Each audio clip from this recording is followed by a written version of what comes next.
Heidi Klum, she's giving off J-Lo vibes now. We're like, and Halle Berry.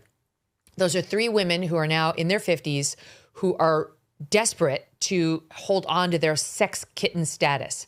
And it's like, if they wouldn't do that, people would just be saying, my God, you still have it all. You look amazing for your age, or not even with that qualifier. You look amazing. You look hot and sexy. I don't know how you do it.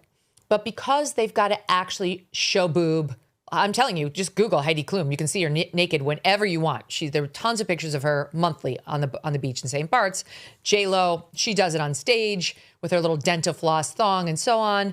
And Halle Berry is desperate to prove that she's a sexual being ever since somebody alleged that she sucks in bed. Okay, so anyway, instead they overcompensate and they've got to show you way too much. They stink of desperation. That's the thing. They stink of desperation. And I can smell it from here.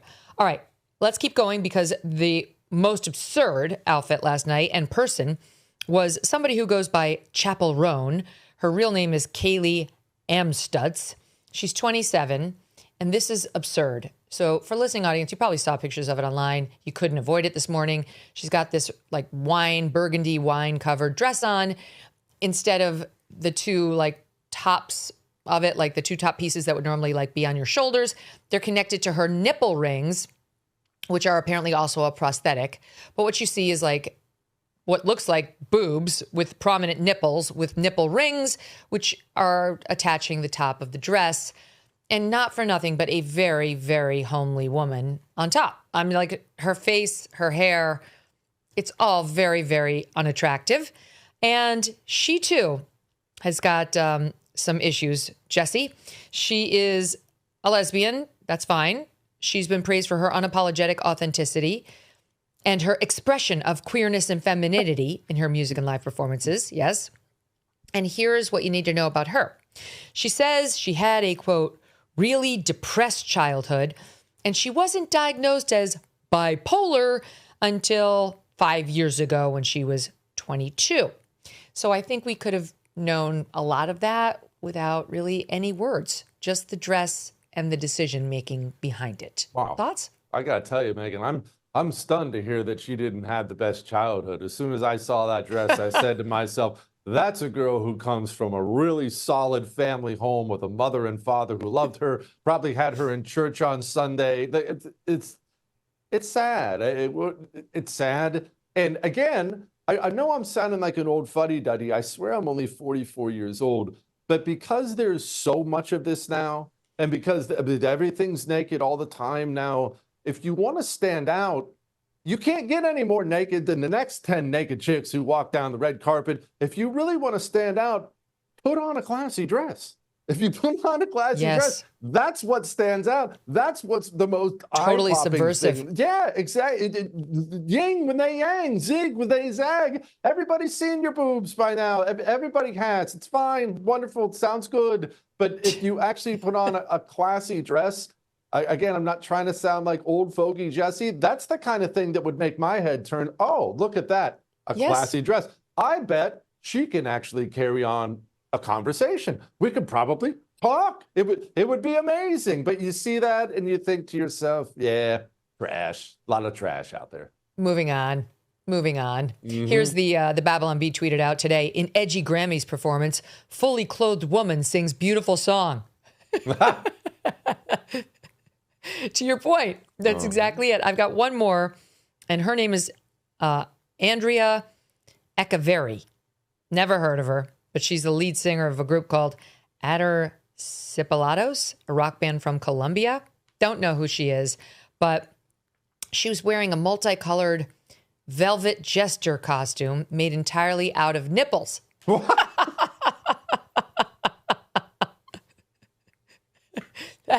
That's her in the middle. Free the Nip has gone next stage. Oh, wait. And actually, I do have one more past her. And that's this Addison Rae. Now, she's big on TikTok. She was nominated for Best New Artist. And let me tell you the last time we heard publicly from this Addison Rae before I show. Well, here's her picture. You can see her ass. So she's got this long, very weird white dress on. In the front, it looks very 1990s asymmetric. She got slammed as one of the worst dressed. Agreed. And in the back, it's less than a mini skirt. It's like, it's showing her ass. And in this picture we're showing here, she's bending forward, like hands on the knees, like a cheerleader, and showing everybody the ass. So it's not even like, oh, you saw a little hint of my ass. It's, here's my ass, everyone, here's my ass, look at it. Now, the last we heard from her publicly was last year, 2025, in People magazine, Jesse, where she discussed stepping back from social media because she, quote, felt so misunderstood after, quote, sharing so much of herself online and had come to, quote, really value her privacy, noting that privacy becomes really important over time.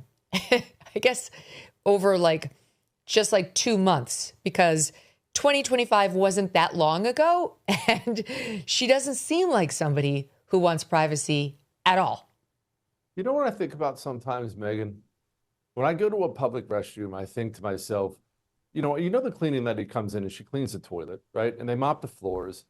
Do they actually clean the door handle, right? Did they clean the handles on the faucet of the sink? Do they clean the chairs at the Grammys? Way. Because obviously it's going to be in a fancy place. Just hear me out here. They're going to vacuum the floors, and of course they're going to put on new tablecloths and things like that. I know everything's going to be polished, but that chair has to be disinfected. There's no question it has to be disinfected. That's a good point. Are you 100% sure that chair has been disinfected? What does the smell like after she's gone? I think about these things sometimes, and it's true. And God only knows what was, we don't know her sexual proclivities. I mean, we don't know what's going on there. But yeah, no one wants to sit there when she was just there, underwear only, separating her hoochie from the seat. You raised some good questions. Yeah, it's not like this. There are some occasions to travel with the Purell. No. Oh, that, you know what? I'm going to become a germaphobe if we keep talking about this. We have to change the subject. Okay, I would be remiss if I did not do a little Bad Bunny.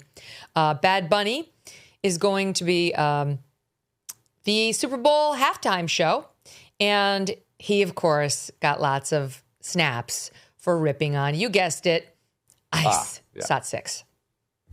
Before I say thanks to God, I'm going to say Ice out.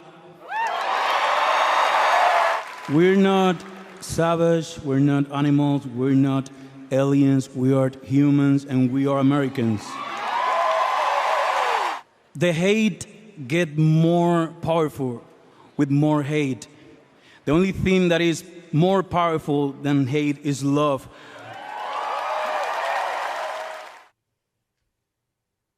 I mean, he's actually trying to pawn that off like it's clever, like it's some sort of profundity. He's against ICE. I mean, I feel like we might want to send ICE down to his compound. He's worth $100 million, reportedly. And let's see, he won 3 Grammys on Sunday, including Album of the Year, the first Spanish language album to win. I'm sure it was totally organic and worthy of it. And there was absolutely no coordination between the Grammys and the NFL, where he's going to be doing the halftime show. He's going to make history as the first Spanish language Latin solo artist just to headline that Super Bowl halftime show next weekend. He will also be the first reggaeton artist to do so. And that's the only thing really interesting about Bad Bunny. He wanted to make sure everybody there knew that he hated ICE. And, oh, wait, there's one more. Wait. Bon Iver. Who is that? Do you know who Bon Iver is? No idea. Never heard of that person in my life. Oh, it's Bon Iver. Oh. Bon Iver. See, it's classier if you pronounce it the French way. Bon Iver. So Bon Iver had the following to say. Stop for. I want to ask about the whistle. Obviously, it's very prominent. What does it stand for? It's to honor the observers in Minneapolis. You know, they blow the whistles when they see ICE come in, and they're there to protect their community, and they've been doing it for weeks in 30 below.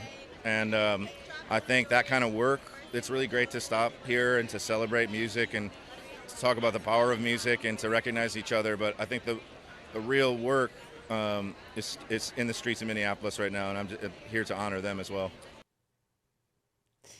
All right, so we got the 100 millionaire who doesn't want immigration enforcement, and we got this guy, Bon with his little whistle on his lapel, Jesse. At a place, we should probably point out, Megan, it's an obvious point, but at a place that is surrounded by more security than anybody has ever seen in their lifetime, they don't want the deportation force of America to remove the child rapists and serial killers from our communities. They believe those people should stay there, and yet they live their entire lives surrounded by security. If these people ever walk into a Red Lobster, they do so surrounded by security guards. If you try to approach them, some gigantic beast is going to pound your head through the table for even attempting to talk to them.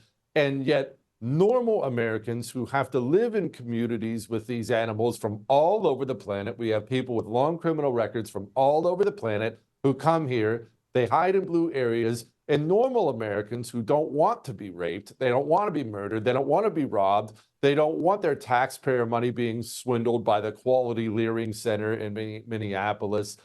None of these people actually care about any normal people at all. It's all one gigantic virtue signal with your stupid whistles and your out ice or whatever, ice out or whatever the stupid pins were and the rest of it. And you know who should actually be ashamed, honestly, Megan, is the NFL. But you know what? I take that back. That's probably the wrong way to put that. You know who should be ashamed? The people who can't walk away from it.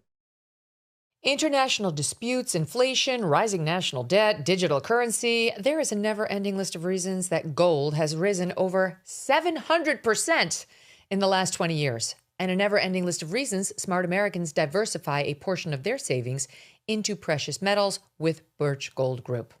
Gold can thrive during uncertainty, which is why it's a crucial part of a balanced strategy. It gives you peace of mind, given all the events that could impact the U.S. economy. See if holding gold in a tax-sheltered retirement account is right for you. Birch Gold can help you convert an existing IRA or 401k into an IRA in gold. Just text MK to the number 989898 to receive your free info kit on gold. There's no obligation, just useful information.